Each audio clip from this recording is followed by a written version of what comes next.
Meaning of Edward Gibbon. Edward Gibbon. Edward Gibbon.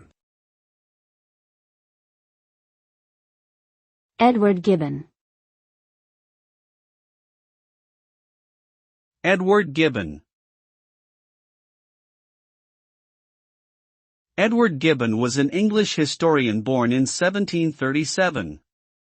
He is best known for his book, The History of the Decline and Fall of the Roman Empire, which chronicles the fall of the Western Roman Empire from its peak in the 2nd century AD to its collapse in the 5th century AD. Gibbon's work is considered a masterpiece of historiography and is noted for its use of primary sources and critical analysis. It remains a popular and influential work in the field of history.